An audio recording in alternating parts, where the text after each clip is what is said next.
అందరికీ నమస్కారం. నేను మీ శంకర్ని. ఇవాళ అయితే మనము క్యాబేజీ పంట దగ్గరికి అయితే వచ్చాము.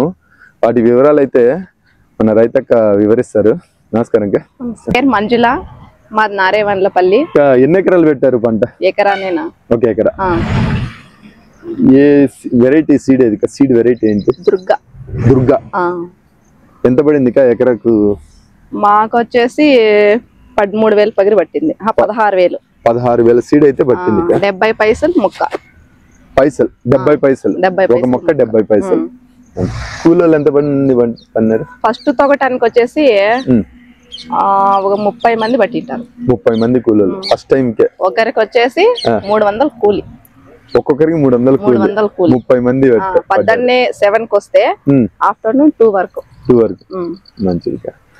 మళ్ళా అట్లా 1 మంత్ కి ఇప్పుడు 20 డేస్ తొగుతాము. ఒకసారి 30 మంది పట్టినారు. మళ్ళీ వచ్చేసింది ఆఫ్టర్ 1 మంత్ కి మళ్ళీ తొగాలి. తొగిన తర్వాత అప్పుడు కొంచెం మళ్ళీ మగవాళ్ళని పిలిపించుకొని సాల్ ఎత్తించాల. దానికి 6 మంది, ఒక్కొక్కరికి వచ్చి 600. Same timing. ఇప్పుడు ఫస్ట్ వాళ్ళు తవ్వేటప్పటికి విత్తనం నాటేకి తవ్వుతారు అంతేనా? విత్తనం ఏం లేదు, అది పగిరే వస్తుంది, సీడ్ రాదు. పగిరి వస్తుంది, వాళ్ళు పోస్తారు, మనకు మొక్క వస్తుంది. ఆ మొక్కలు పెట్టేది 20 డేస్ తర్వాత తొగిన దానికి అంతమంది పట్టినారు. మళ్ళీ 20 డేస్ తర్వాత 20 డేస్ గడ్డి ఉండేదాన్ని బట్టి ఉంటది. మళ్ళీ సెకండ్ టైం తొగిన తర్వాత మళ్ళీ వచ్చి సాల్ ఎత్తించుకోమని. సో కూలీ ఖర్చు అయితే రెండోసారికి మళ్ళీ 30 మంది పడినారు. గడ్డి బట్టి ఉంటది. మళ్ళీ ఒక 5 మెంబర్స్ అట్లో ఇట్లో అవుతుంది. అయిన తర్వాత సాల్ దొక్కిన తర్వాత మళ్ళీ మిగతా ఏముండదు, మందు కొట్టుకుంటూ ఉండాల. ఎన్నిసార్లు కొట్టింటారు మందు? 10 టైమ్స్ కొట్టింటాం. 10 టైమ్స్. వీటి సమయం మనము అది నాటినప్పటి నుంచి 3 మంత్స్, మాక్సిమం 3 మంత్స్ లో అయిపోతుంది. మొక్క నాటినప్పటి నుంచి ఫస్ట్ కటింగ్. ఎండాకాలం వస్తే 3 మంత్స్ కి అయిపోయినా కూడా 6 మంత్స్ వరకు పెట్టుకోవచ్చు. బెనిఫిట్ ఉండాది. కాకపోతే వర్షం ఏమన్నా పడిందంటే 3 మంత్స్ కి అయిపోయిందంటే మళ్ళా పైనంతా పాసిపోతుంది. సేమ్ ఇలా అయిపోతుంది. చూసి పనికి పని, అది డబ్బులకి డబ్బులు రాదు. అదే ఎండాకాలం అయితే 3 నెలలు మనం అట్లా మామూలుగా కొన్ని తాళ్ళు అయితే కేజీల ప్రకారం తీసుకుంటారు.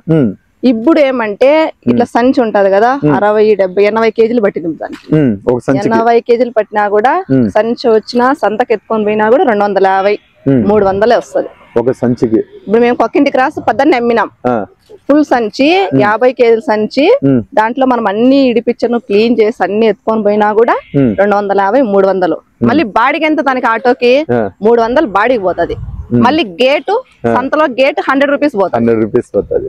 దాంట్లో ఏం బెనిఫిట్ ఉండదు. కాకపోతే ఎండాకాలము, అందులో ఎండాకాలం ఉంటే కొద్ది రోజులు పెట్టుకోవచ్చు.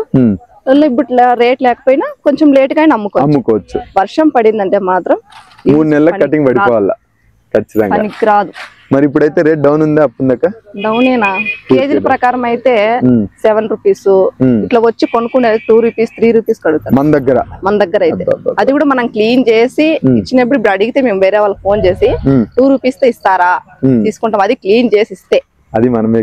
అదే రేట్ ఉంటే అట్లాది కూడా 15, 2,000 పోతుంది. 1500, 2,000 ఖచ్చితంగా అమ్ముతుంది. ఒక 70 కేజీల సంచి 1500, 2,000 కూడా అమ్ముతుంది. లాస్ట్ టైం అమ్మింది కూడా. మా అమ్మమ్మ వాళ్ళు పెట్టింటే అదే ఎకరాకి 3 లక్షలు వచ్చింది. వాళ్ళని చూసి మేం పెట్టి మేము డౌన్ అయిపోయింది. సో రాంగ్ టైం లో మనం పెట్టాము. టైమింగ్ ఇదే టైమింగ్. వర్షం కొంచెం ఇదైందంటే, వర్షం వల్ల అట్లా అయింది. మార్కెట్ ఎక్కడ ఉంది ఇప్పుడు? మీరైతే లోకల్ సంతలకు అమ్ముతున్నారు. Kadiri market, main market Chennai, Thiruvananthapuram అక్కడ ఉంది. మామూలు ఇక్కడ ఈ సరౌండింగ్ లో అయితే కదిరి, మదనపల్లి ఈ ఎక్కడైనా అమ్ముకోవచ్చునా. మార్కెట్ అయితే ఇక్కడ దగ్గర అంటే మనకు కదిరి, మదనపల్లి. మనకి రేట్ ఉంటే దగ్గరలో అయినా మనం అమ్మేయచ్చు, ఇబ్బంది లేదు. ఎక్కువ బాగా డిమాండ్ అయిపోయింది అనుకో, ఇట్లా తోట మీద కూడా అమ్మేయచ్చు. తోట మీద వాళ్ళ కర్మ వాళ్ళు పడతారు, కొట్టుకొని అన్ని వాళ్ళు పోతారు. కర్ణాటక వాళ్ళు వచ్చినారంటే ఇవే అని, క్యారెట్ అని, ఇవన్నీ చేన్ల మీద అమ్ముతాం. చేన్ల మీద అమ్మేస్తారు మాక్సిమం. ఇట్లా చేన్ల మీద అమ్మి అలవాటు మాకు ఈసారి ఇట్లా ఇంత పని పెట్టుకున్నారు. సో ఎకరాకి ఎంత లాభం తీయచ్చు అంటారు మంచి రేట్ ఉంటే? ఒక 3 లక్షలు తీసుకోవచ్చు. 3 లక్షలు. ఎన్ని క్వింటాలు వస్తుంది ఎకరాకు? చాలానే వస్తుంది నా. అన్న అయితే ఇందాక 20 క్వింటాల్ అన్నారు. 20 పైన వస్తుంది. 20 పైన వస్తుంది. నీకు గడ్డ బాగా పంట అయిందంటే గడ్డే 3 కేజీల నుంచి 2 కేజీలు 2.5 3 ఖచ్చితంగా వస్తుంది. ఒక గడ్డ సైజు 2.5 నుంచి 3 కేజీలు ఉంటుంది. దానికి బాగా ఎరువులు అట్లా వేసుకొని తీసుకుంటే గడ్డే అంత వస్తుంది. నీకు అట్లా వచ్చినప్పుడు ఎక్కువే ఉంటుంది. ఇప్పుడు మనకైతే పెట్టుబడి ఓవరాల్ గా చూసుకుంటే ఎంత అవుతుంది అంటారు? మనం నారు నాటినప్పటి నుంచి కటింగ్ పడేంత 1.5 లక్ష అయితే పడుతుంది. కూలి ఖర్చు అంతా కూడా, మందుల ఖర్చు. మందులు ముఖ్యంగా ఏం కొడతాం? కొట్టేది పులుక్కు ఒకటే కొడతాం. పురుక్కు మాత్రమే ఖచ్చితంగా 10 days ఒకసారి ఖచ్చితంగా కొట్టాలా. పురుక్కు మాత్రమే ఉంటది. పురుక్కు మాత్రమే, ఇంకా వేరే ఒకసారి గడ్డ చుట్టే వరకు కొట్టుకోవాలా. గడ్డ చుట్టిందంటే పులుగు కూడా అంత ఉండదు. వర్షానికి దీన్ని కొట్టుకుంటా ఉండాలంటే. ఇప్పుడు ఈ కాయ పైన అంత నల్ల మచ్చ పడింది కదా, దానికి ఏమి ఉండదా?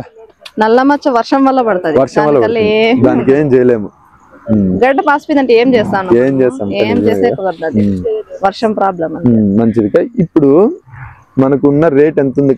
అందాస్ రేటు కేజీ ఇప్పుడు 5 రూపీస్. 5 రూపీస్ ఉంది. ఎంత మోతాదులో మనకు పంట తీయచ్చు బాగా పండిందంటే?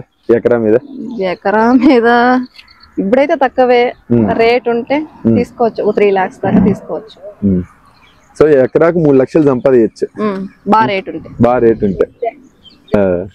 సో ఇప్పుడు ఎంత నష్టం వచ్చింటది మీకు అందాజ? ఇప్పుడు అంతా ఎత్తుకున్నా ఇప్పటికి సంతలు కొట్టిండేది అయితే మేము 30 నుంచి 40 వేలు అంతే. 1.5 లక్ష పెట్టుబడి, 3 నెలల కష్టము, రాబడి మాత్రము 1,10,000 లాసు. 1,10,000 లాసు దాదాపుగా. అదే సరైన ధర ఉంటే 1.5 ఖచ్చితంగా మిగులుతుంది. 1.5 పెట్టుబడి పను 1.5 లక్ష తీయచ్చు ఖచ్చితంగా మిగులుతుంది. అంత రేట్ ఉన్నా కూడా 15 అట్లా పోయినా కూడా కేజీ 3 లక్షలు 3 లక్షలు వచ్చినా కూడా మనకు 1.5 పెట్టుబడి పోతుంది. 1.5 ఖచ్చితంగా మిగులుతుంది. 1.5 లక్ష అయితే వస్తుంది.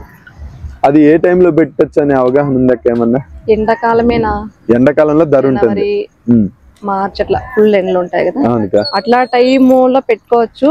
ఇది కూడా మంచి టైమే గానీ వర్షం వల్ల అట్లా అయింది. వర్షం వల్ల ఇది ఈ టైమింగ్ అని ఉండదనా, బై లక్ అంతే. బై లక్ ఇది కూడా అంతే. అది మాత్రము నేను ఖచ్చితంగా చెప్తా. ఎందుకంటే అయ్యో వర్షం పడుతుంది ఇది అది అంటాము. వర్షం పడినా ఇప్పుడు మేము 3 months అయిపోతానే కొట్టేసినా కూడా ఖచ్చితంగా 40,000 ఖచ్చితంగా మిగులు మాకు. అప్పుడు ఏమనుకున్నామంటే వర్షం పడితే రేట్ ఎగబడుతుంది, మేము పెట్టడం వల్ల ఇట్లా పాసిపోయింది. అది ఒకటి జరిగింది కానీ మా తప్పే. అది కొంచెం ముందుగా కొట్టుకోని అంటే కొంచెం రేట్ బాగానే వచ్చు. సో ఓవరాల్ గా అయితే ఖర్చుతో కూడిన పంటనే క్యాబేజీ అనేది. బట్ మనకు గానీ సరైన సమయం సరైన ధర కుదిరిందంటే మాత్రము మంచి లాభం ఉంటుంది. మరి మీరు సేద్యాన్ని కుటుంబాన్ని అన్నిటిని బ్యాలెన్స్ చేస్తా ఉంటారు. ఆవులు కూడా ఇంకా ఉన్నాయి, మాకు 3 ఆవులు ఉన్నాయి. ఆవులు పిల్లోళ్ళు అలవాటు అయిపోయింది, అన్ని చూసుకుంటున్నారు. మరి చూసారుగా, ఒక ఉద్యోగస్తుడికి ఒత్తిడి ఎక్కువైతే ఇంకో ఉద్యోగాన్ని చూసుకోవచ్చులే అనే భరోసాలో ఉంటారు. ఒక వ్యాపారవేత్త నష్టపోయాడంటే ఈ సమయం కాకంటే ఇంకో సమయంలో అయినా ఏదో ఒక విధంగా లాభం అయితే పొందొచ్చు అనే భరోసా వ్యాపారస్తుడు ఉంటాడు. కానీ రైతన్నలు మాత్రము ఎంత నష్టం వచ్చినా వాళ్ళు కేవలం మళ్ళీ పంటల జోలికి వెళ్తారు. పంట పెట్టే ఉద్దేశంలోనే వాళ్ళైతే ఉంటారు. మిగతా ఏది వాళ్ళకు ఇంకో దాని మీద వెళ్ళాలనే ఆలోచన అయితే ఉండదు. సో అలాంటి రైతన్నలకు అందరం కూడా తోడుగా గౌరవిస్తూ వాళ్ళకు అండగా మనం అందరం నిలబడే బాధ్యత అయితే మనకుందని ఆశిస్తున్నాను. ఇంకపోతే క్యాబేజీ తీసుకున్నామంటే మొట్టమొదటి క్యాబేజీ పండింది యూరోప్ దేశంలో పండిందనే ఆనవాళ్ళు అయితే ఉన్నాయి. మొత్తం ప్రపంచవ్యాప్తంగా క్యాబేజీ ఎక్కువ పండించే దేశం అయితే మొట్టమొదట చైనా ఉంది. తర్వాత 2వ స్థానంలో మన భారతదేశం ఉంది. దాదాపు 10 మిలియన్ టన్స్ మన భారతీయులు అయితే పండిస్తున్నారు ఒక సంవత్సరానికి. వీటిల్లో ముఖ్యంగా క్యాబేజీ తినడం వల్ల బరువు తగ్గడం ఒకటి ఉంది. రోగ నిరోధక శక్తికి బాగా పనిచేస్తుంది మన క్యాబేజీ. మనం రోజువారీ ఆహారాల్లో చేర్చుకోవాలనుకుంటే దీన్ని ఎక్కువ మోతాదులో సలాడ్లలో అయితే బాగా వాడతారు. సలాడ్లలో వివిధ వెజిటేబుల్స్ ఉంటాయి కాబట్టి దాంట్లో క్యాబేజీని కూడా వాడుకొని సంపూర్ణ ఆరోగ్యం కోసం అయితే ఈ విధంగా మనం తినచ్చు. క్యాబేజీ తినడం వల్ల కంటి ఆరోగ్యం కూడా చాలా వరకు మెరుగుపడుతుంది. మన సౌందర్యాన్ని పెంచుకోవాలన్నా కూడా చాలా మంది క్యాబేజీని అయితే తింటారు. సో మీలో ఎవరైనా సరే క్యాబేజీ తినడం వల్ల ప్రయోజనాలు అయితే చాలా ఉన్నాయి. ఎవరైనా రెగ్యులర్ గా కూడా క్యాబేజీని తినచ్చు. పంట పెట్టాలనుకునే రైతన్నలకైతే దాదాపు ఎకరాకు నుంచి 1.5 లక్ష ఖర్చు అయితే ఉంటుంది. సరైన ధర ఉన్నప్పుడు 3 నుంచి 3.5 4 లక్షల వరకు లాభం ఉంటుంది. ధర లేకుంటే మాత్రం ఇప్పుడు మన రైతన్నలు నష్టపోయినట్టు దాదాపు 30,000 రాబడి వచ్చింది, 1.5 లక్ష పెట్టుబడికి దాదాపు 1,20,000 అయితే నష్టపోయారు మన రైతన్నలు. ఇవాళ ఇన్ఫర్మేషన్ అయితే ఇది. ఇన్ఫర్మేషన్ మీకు చాలా ఉపయోగపడుతుందని ఆశిస్తూ రేపటి కోసం రైతుల కోసం మీ శంకర్.